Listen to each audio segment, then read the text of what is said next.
My name is Clara Simmons.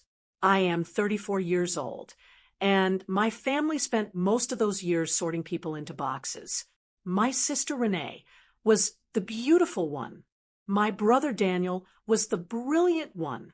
And me, I was the one they apologized for. The labeling started early. I was 6 when it became official, though I suspect it had been decided even before I could speak. That Sunday, my mother was sewing matching dresses for every girl at my grandmother's annual summer gathering, cousins, nieces, even a neighbor's daughter who had attached herself to our family only months earlier. Everyone received something new except me. I was handed Renee's leftover Easter dress, pale yellow with a faint stain near the collar. My mother said it would not show in photographs. She was right, because I was not in the photographs. At the gathering, my Aunt Beverly held Renee's face in her palms and announced that this one would break hearts someday. Then she glanced at me, tilted her head, and murmured to a neighbor that I had inherited the unfortunate Simmons features. My mother, standing 4 feet away, offered a quiet laugh, not the laugh of surprise, but the laugh of agreement. I stood in that stained dress and filed the moment away. I thought ugly was something temporary, like a cold or a bad haircut. It was not. It was a verdict, and the whole family upheld it year after year. The evidence was everywhere, once you knew where to look. School photographs. My mother ordered the full portrait package for Renee, framed, glossy, mounted above the fireplace. For me, she checked the box for wallet-size prints. $2.50. They went into a kitchen junk drawer between dead batteries and expired grocery coupons. Birthday parties. Renee got themes. Princess at 7, spa treatments at 10, a proper pool party with music at 12. My birthday fell 3 weeks after Daniel's, so my mother combined them every year. The shared cake always read, "Happy Birthday." Daniel, with my name added below in smaller frosting as though someone had remembered me at the last second. I left home at 18 on a partial scholarship to study architecture. My mother's reaction was brief and certain. That is not really a path for someone like you. She said someone like you, the way people say it when they have already decided what you are. What I did not know then, what I would not learn for years, was that my mother had studied architecture herself. 1 semester at a community college before she got pregnant with Renee and set her drafting pencils down for good. I only discovered this at 16, coming home early from school to search the attic for old encyclopedias. In the far corner, buried under holiday boxes and tax folders, I found a sketchbook with a green cover. Inside were drawings. Real drawings, floor plans, building elevations, hand-noted calculations about load-bearing walls. My mother had genuine ability, and every time I came home talking about design, every time I placed a good mark in drafting class, she was not seeing a daughter who loved what she loved. She was seeing a mirror she had spent 2 decades trying to forget. I put the sketchbook back. I never mentioned it. I built my career the way you restore a neglected structure, slowly, methodically, starting from the foundation. I worked nights at a diner to fund an unpaid internship at a state preservation office. At 25, I submitted a restoration proposal for a condemned 1920s library in a struggling Pennsylvania mill town. The budget they gave me was insulting.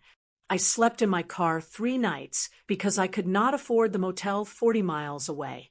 The library reopened on a Saturday in October. The town named the reading room after me. By 28, I had my own studio.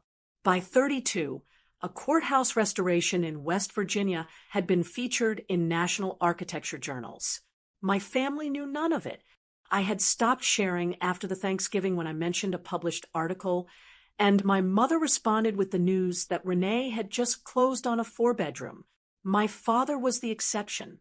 After his stroke, when I spent 3 days organizing his home office, I found a manila folder in the bottom desk drawer. Inside were 8 years of press clippings, printouts from architecture blogs, scanned award announcements, a photograph of my restored library printed on regular home paper, slightly pixelated. He had been collecting them in silence since my first published project, sharing them with no one, keeping them under his tax returns. He never said a word, but he kept every receipt. The annual Simmons family reunion fell in July, hosted by my mother at the house she had inherited from my grandmother. I had skipped 2 years running. This time, I came for my father. His stroke had left him walking with a cane and a quiet new tiredness that had nothing to do with the body. He asked. I said yes. For 3 months before the reunion, a senior editor named Margaret Holt from a National Preservation magazine had been corresponding with me about a feature profile. We exchanged professional emails about project photographs, interview logistics, and scheduling. In one message, I mentioned I would be in Hadley for a family gathering that weekend and that the town had a restored 1890s train depot worth visiting. She replied that she might stop by. I assumed, as most people do, that the loose plan would drift away. It did not. I arrived at the reunion to the choreography I had watched my entire childhood. Renee entered to hugs and compliments. I walked into polite nods and scattered hellos.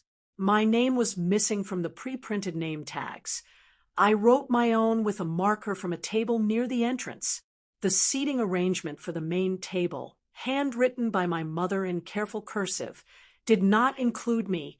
I found a spot at the overflow table between a 7-year-old building a tower from potato chips and a 10-year-old absorbed in her mother's phone.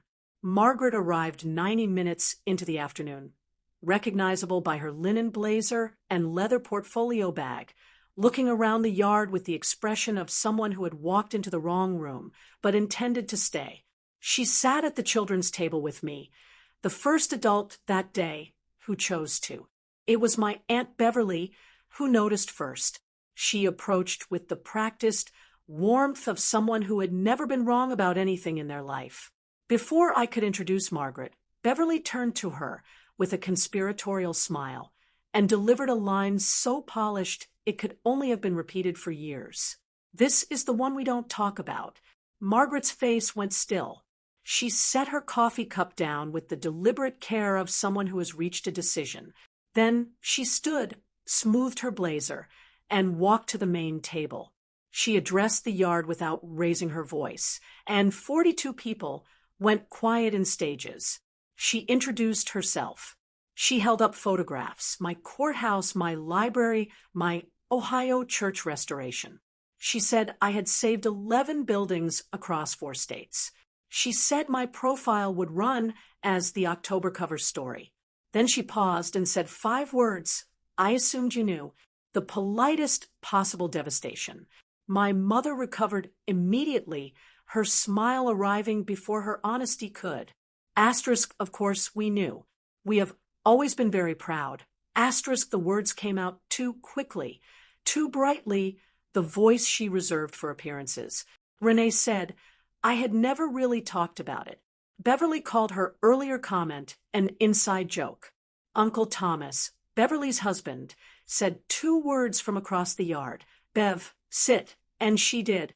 For the first time in 40 years of public performance, she sat down and stayed there. 2 female cousins, women my age who had grown up under the same ranking system, rose from their chairs and came to sit beside me without a word. I felt the bench shift. I did not comment. I felt it. My mother confronted me privately later near the kitchen screen door. The familiar script. I had humiliated her. Everything I had came from her sacrifices. She had given up everything. I told her I had found her sketchbook. The color left her face all at once. She went to the bathroom and locked the door. The woman who had spent 34 years making me invisible, making herself disappear. I said goodbye to my father under the oak tree. I gave him one of the graduation photographs, the ones he had taken secretly at 22 with a disposable camera while my mother took one. Should have been more, he said. I drove home with the windows down. 50 miles out, my phone buzzed. A text from my father. Proud always. I pulled onto the shoulder and read it twice. 3 months later, my face was on the cover of a national magazine. My father framed it and hung it on the living room wall. My mother did not take it down. She did not mention it either. It simply existed, a quiet, undeniable fact in a house that had spent decades deciding I was not one. I was never the wrong one. I was just in the wrong room.